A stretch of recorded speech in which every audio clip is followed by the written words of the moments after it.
I'm about to zip out and do a bushwalk with my friend Kizz. And so I've got all my stuff ready. Got my backpack, full of water and lots of other good stuff. I've got some warm water here because it's early in the morning. Got my hat ready to go. And I'm going to drive down there to Horseshoe Falls and I'm going to meet Kizz. So I'll see you guys there.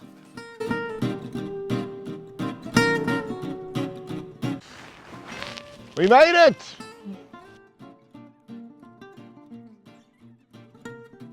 Oh, Nathaniel, I've just had way too much screen time. Is there something wrong with my eyes?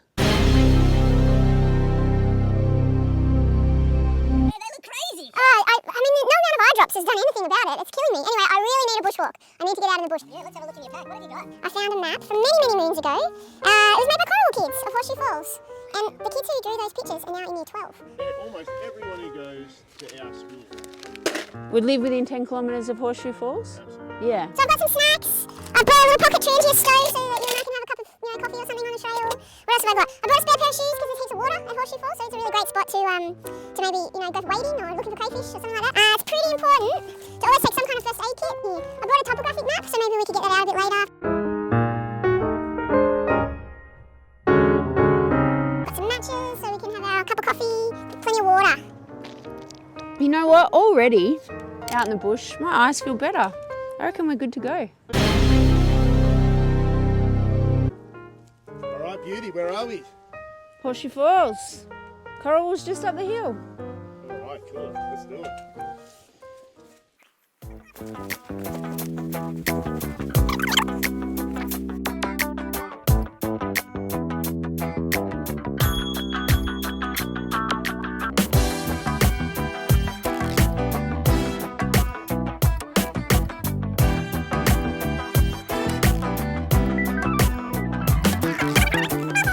This is where there could be crayfish and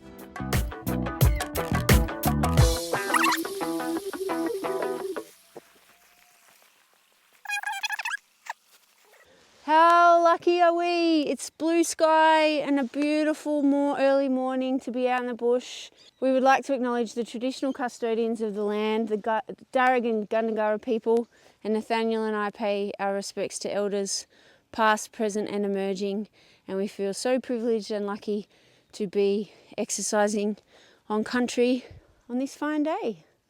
Lucky us.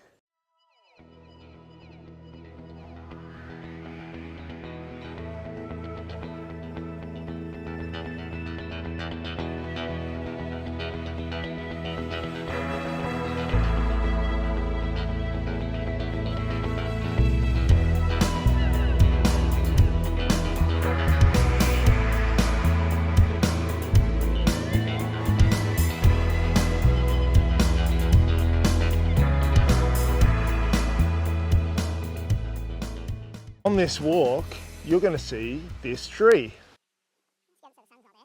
This big, beautiful tree here, and you'll see the bark on this tree is smooth and mottled. Look at this. I'm going to come on the other side. Look at the beautiful bark on this tree. So this tree is called an Angophora. The other name for it is a smooth-barked apple. It's got really nice softwood. And the cool thing about Angophora trees is, can you see this big burl here? This is called a burl, this big round bit here. These trees make lots of burls, and you'll see them all up and down the tree.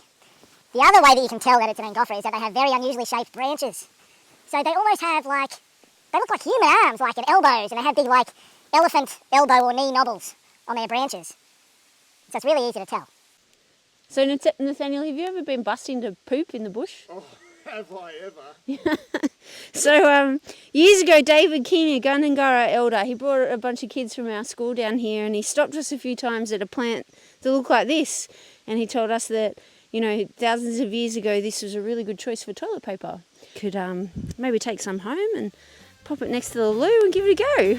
It's pretty easy to tell, isn't it? It's got a serrated edge.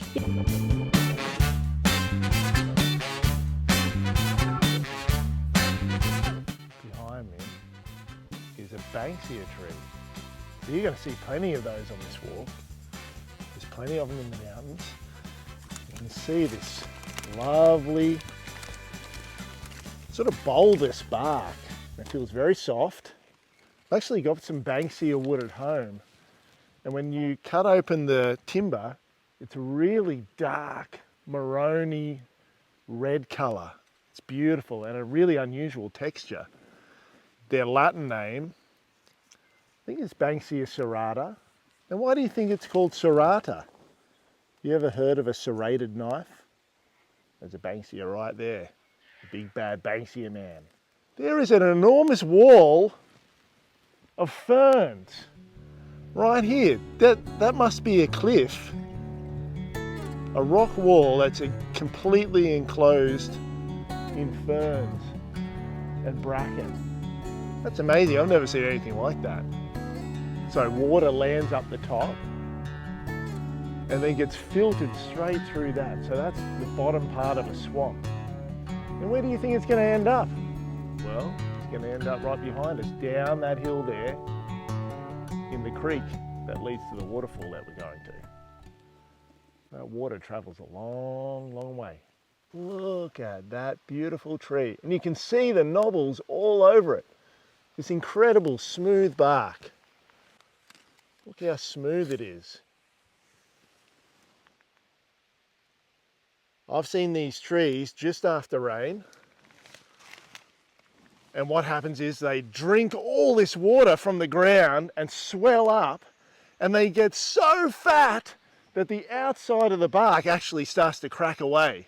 So you can see all this bark that's down the bottom here, little bits of bark like this. So keep an eye out if you ever see a smooth-barked Angophora like this, just after rain, and notice you'll see this green interior that's exposed because it just drinks so much water. It's kind of like tiddalik.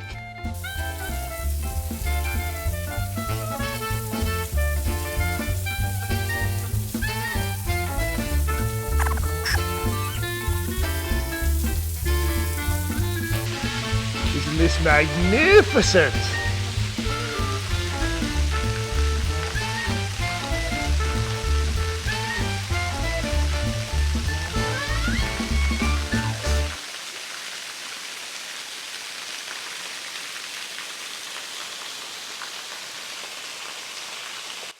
How are those video game eyes going? I feel so much better. So Kizz has just been telling me that in this cave that we're in, there are heaps of glowworms. And I think I might have found one.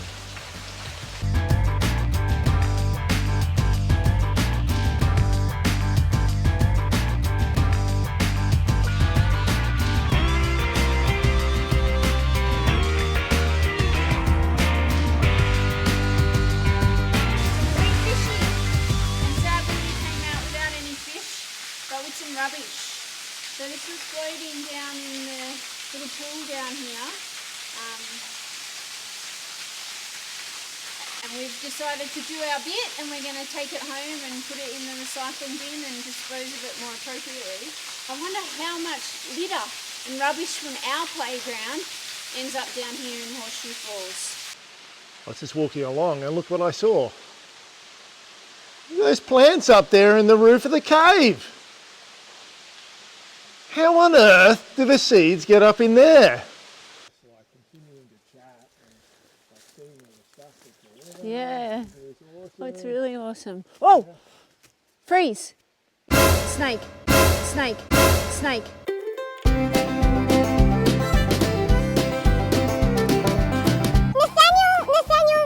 have you not been listening to snake safety at our school? That is absolutely not what you do if you see a snake in the bush. And every student at our school would tell you so. You're supposed to freeze. Let everyone know. Remain calm. None of this. And then slowly back up when you feel comfortable. Find an alternative route and leave the snake to go about its day.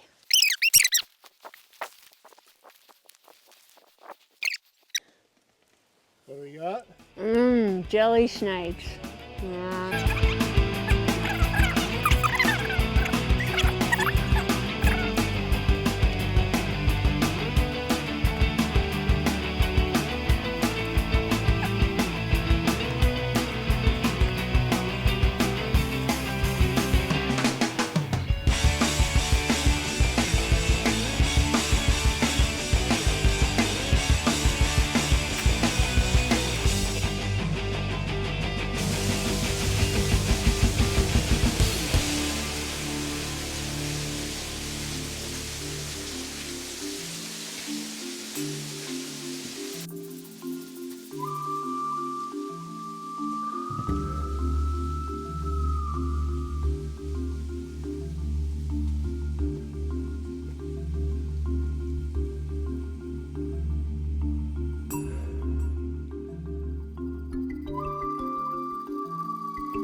we're looking at a memorial to someone from Hazelbrook, a local person who died in the First World War. This place has been special to Indigenous Australians for thousands of years, special to a local Hazelbrook resident 100 years ago who maybe spent some time down here and then went to serve our country and lost his life. Plug Sturt Wood. Plug Sturt Wood. Plug Sturt. I don't know how to say that.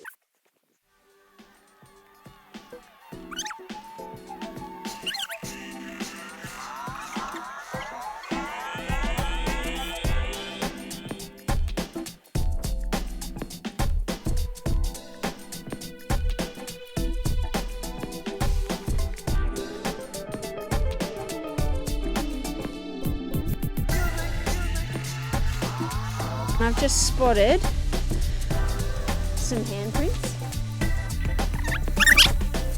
Looks like some busy beavers have spent some time painting it.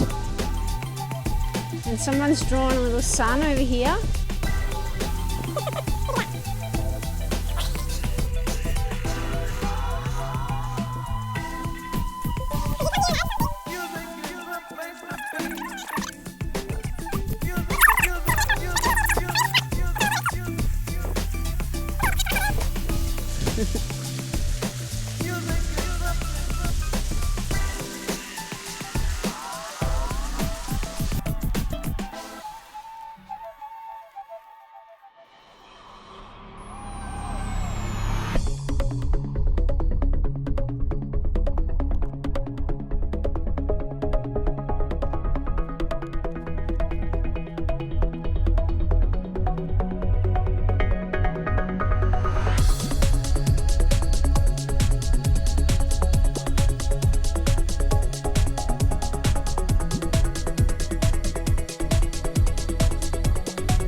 There you go, Kizz. What do you reckon about that? That was an awesome walk. So we hope that you can all get some inspiration and get outside for Bush Week, and maybe even try this one in Hazelbrook, Horseshoe Falls off Oaklands Road.